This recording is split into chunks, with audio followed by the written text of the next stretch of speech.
Magandang gabi, San Pableño. Ramdam na ang nalalapit na Kapaskuhan. At ngayon nga dito sa Doña Leonila Park ay umpisa na ng unang araw ng Misa de Gallo.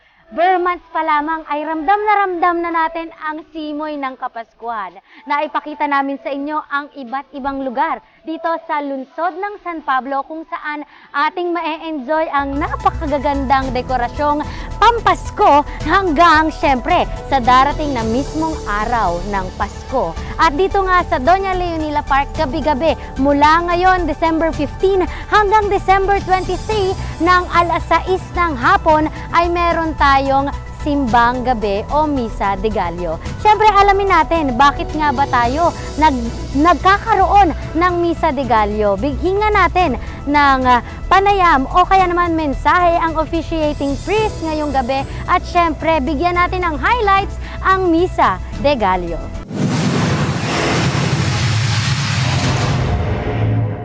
Sa ngalan po ng ating minamahal na obispo, si Bishop Ben Camadico, ng ating rektor ng katedral, si Monsignor Jerry Bituon, kami po ay lubos na nagpapasalamat sa pamahalaang panlunsod ng San Pablo sa pagkakaroon ng simbang gabi dito sa Doña Leonila Park.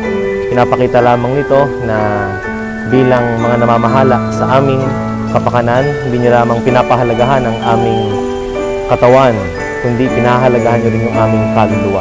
Sama-sama po tayong manalangin, magdasal upang ngayong darating na Pasko, tunay na maghari si Jesus, ang kapayapaan, ang kabutihan at pagmamahal sa ating mga puso. Maligayang Pasko po sa inyong lahat.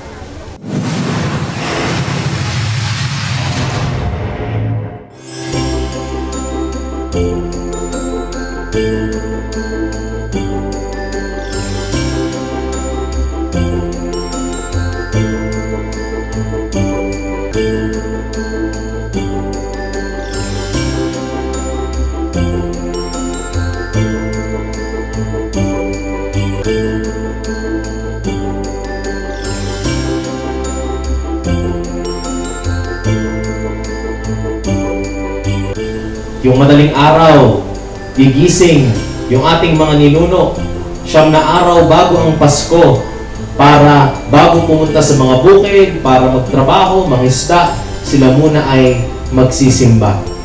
At doon natin makikita ano yung dahilan kung bakit tayo nagsisimbang gabi ngayon. Baka kasi ang dahilan na natin, kasi po, Father, may wish ako. Unang reason, bakit tayo nagsisimba? Bakit yung mga ninuno natin ay nagsimba ng madaling araw sa loob ng siyam na madaling araw para pagandaan ng Pasko? Number one na mahalaga dahil sa kanilang pananampalataya. Faith. Diba? Yun naman yung dahilan. Dahil kinikilala nila si Jesus, kinikilala nila ang Diyos na may hawak ng buhay nila. Pagpasok mo sa bahay na to, dalawang bagay ang dapat lagi mong alalahanin. Number one, may Diyos. Number two, hindi ikaw yun. Marami tayong bagay na dapat ipagpasalamat sa Panginoon. Tandaan natin mga kapatid. Siguro may mga pinagdadasal ka na hindi pa binibigay sa iyo ng Diyos. O baka hindi talaga ibibigay sa iyo ng Diyos. Pero mas marami kang hindi pinagdasal. Hindi mo hiningi.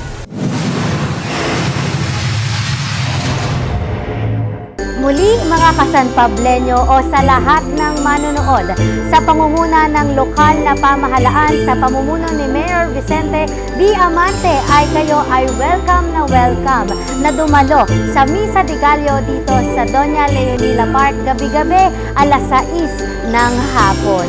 At syempre, upang manatiling updated sa mga kaganapan at anunsyo sa ating bayan, tutok lamang sa City Information Office. Huwag kakalimutang i-follow ang ating Facebook account, i-subscribe ang ating YouTube channel, CIO San Pablo. Ako si El Galomo at ito ang CIO Hour.